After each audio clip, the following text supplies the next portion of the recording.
Hi fans, thanks for clicking the Dreaded Rose report for today. WBAL TV in Baltimore, Maryland, reported that 25-year-old Quentin V. Jackson died on January 20th at the former WWE Stars Gilbert's Pro Wrestling Academy. This is awful. Jackson died from injuries he sustained while training.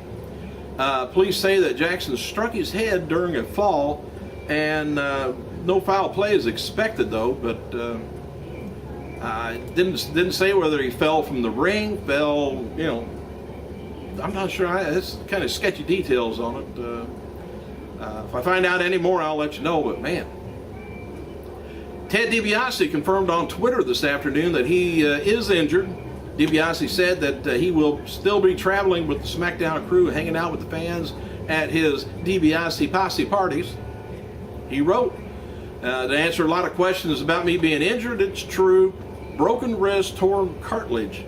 And wanted to know for sure before I announced anything, he said.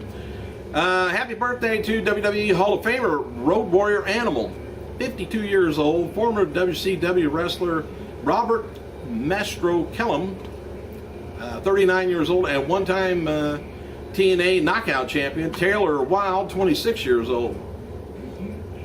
Hulk Hogan, by the way, commented on his wrestling status during an interview with Talk Sports in the UK promoting Impact Wrestling 2012 Maximum Impact Tour, number 4 in the United Kingdom. He says, I'm not actively on the roster as far as, jumping into the ring every night, but he says, I love the business. I just wanted to get around and be a part of, or stay around and be a part of it. Other highlights of the interviews, he said Matt Hardy's not on this year's tour, but plans to be on the next one.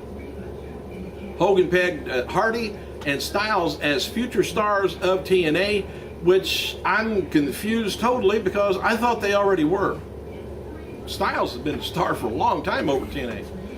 Dwayne "The Rock" Johnson, he says, acting career, Hogan remarked, he says, I opened the door and he power walked through it. So he's taking credit for Rock doing all of his movies well. And Hogan also said that Randy Savage is the top wrestler missing from WWE Hall of Fame. And WWE Champion CM Punk appeared on Holzberg Morning Circus, whatever that is, radio show 98 KUPD in Arizona, and opened up about his relationship that ended in August.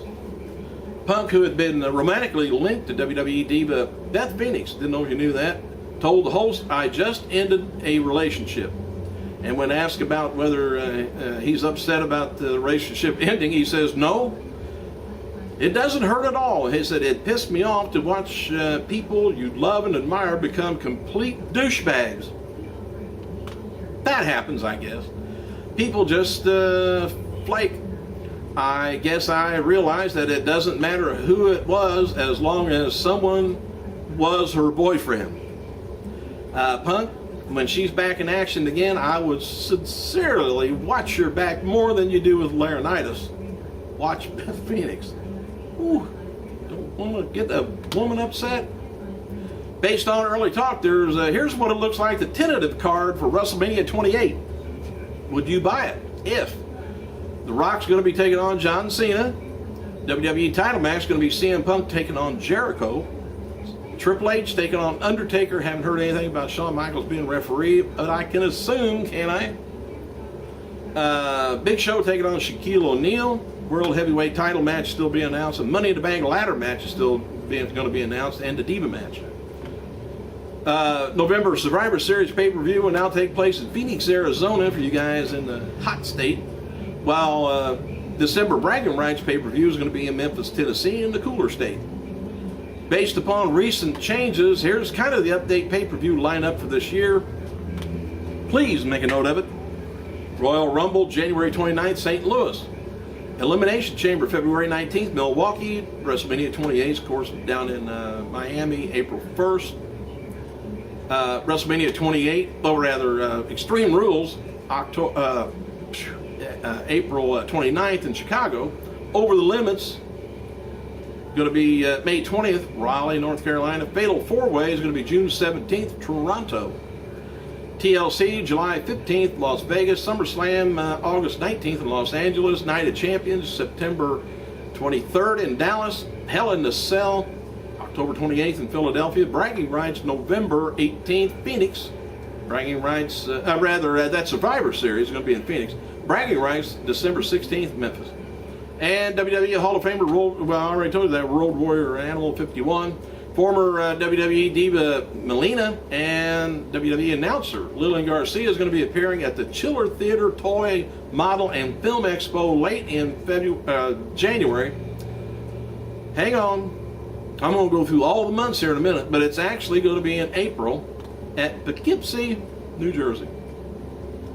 And there's been rumors of former WWE superstar Bobby Lashley fighting MMA legend Fedor Emelianenko later this year, but Fedor reps are saying there's no serious talks between the two.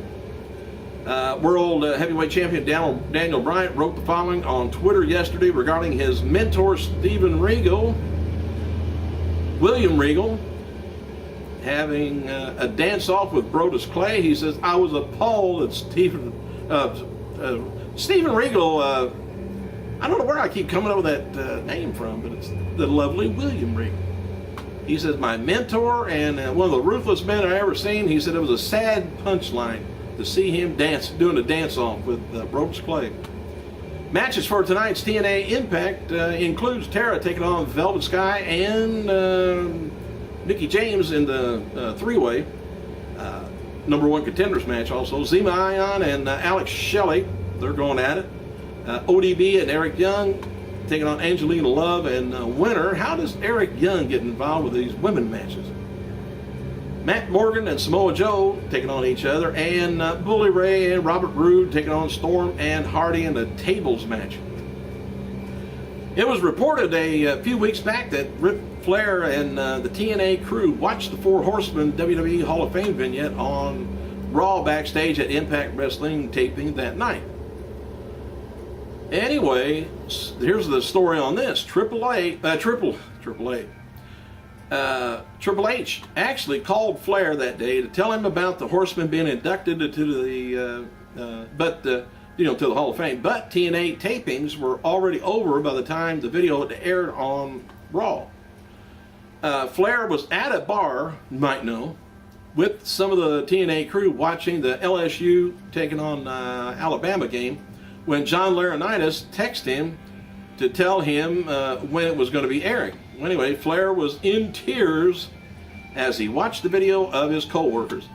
Flair was telling people how happy he was for the other horsemen and vowed to be in attendance, but noted that he knew he would hear something from TNA management about it. So we haven't heard more about that. People within TNA have been heavily praising Jeff Hardy in the sense that he's been cleared, headed, straight, and everything 100% of the time since he returned. While he's doing his ring duties and stuff. He isn't the same in the ring due to injuries, though. It's likely he's a different person, and I hope the best for him. Now, The Rock's Fast 5 was listed as the single most pirated movie in 2011 with an estimated 9.3 million downloads worldwide. How much money are they missing? They made a lot off of it. Not through pirated stuff, but they made a lot. After defending Trent Beretta on Tuesday's WWE NXT, Heath Slater ended his 22-match losing streak. Good going. Counting WWE's TV Superstars NXT matches, Slater's last victory also came over Trent Beretta on a July 28th, 2011 WWE Superstars. I don't know who he pissed off, but he did. And the last word, WWE is planning to launch the network around November now. Of course, that could change, most likely will. The set of new commercials for WWE Network is scheduled to air right around WrestleMania 28 time. So they were wanting to do it then, but man, it's not easy putting that network up, because once it's going, it's going. Matches for today's superstars is going to be Tyson Kidd taking on Jinder Mahal, Kofi Kingston taking on McGillicuddy, Brie Bella taking on Beth Phoenix. I wouldn't mind saying that. Several people have wrote that Wade Barrett has a new theme song when he come out in a dark match against Randy Orton after Tuesday's SmackDown taping. The new theme song for Beretta has been in the works for a few weeks, so be ready. Next time we see him on TV, we'll hear it. Last night's SmackDown taping from Tucson ran much longer than usual, and some of the segments were cut down in length. So we'll see a wonderful abbreviated show tomorrow night. Regarding surprise entrants at this year's Royal Rumble, WWE's been polling employees at their headquarters in Stamford, asking who they would like to see in the match. Isn't that nice? Ask us. We'll tell you. The current WWE audience age looks like this. 22% is between 2 to 17 years old. 23% is between the ages 18 to 34. 26% between 35 and 49. 30% is 50 or over. Looks like now 50 and over. I mean, you may say they need to target those people even more. Well, they want to target the lesser crowd fans to bring them up, percentage-wise to where the 50 and over is. But the thing is, the 50 and over don't spend as much money as the younger ones do. So they're going to be targeting more younger people. Older folks are still, we're there. As noted before, January 23rd, Raw did a 3.17 cable rating with about 4.6 million viewers. And it's the first Raw, while even though it was national, there wasn't any national televised sports on at the time. So that's kind of bad. But the Jack Swagger and Ziggler section lost about 528,000 viewers. And that's a bad loss for them. But Chris Jericho highlight reel segment also lost 287,000 viewers. Kane versus Zack Ryder's Falls Count Anywhere gained about 600,000. Mahal versus Sheamus lost about 500,000 viewers. And while Heath Slater versus Brodus Clay gained 35,000, The Miz, R-Truth lost about 19,000. So I don't know how they judge this. The ending segment with Laurinaitis and Punk gained 761,000 viewers for a 3.54 overrun. And this is normal growth for the overrun, but I don't know. Kind of strange.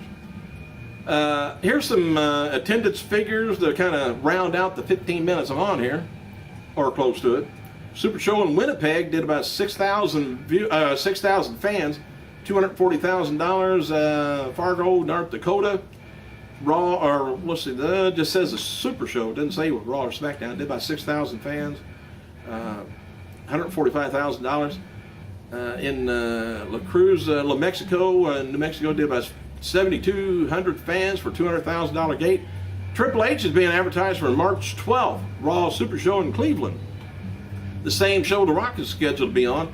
Triple H is likely going to be appearing on Raw regularly until WrestleMania beginning this week for John Laurinaitis' angle.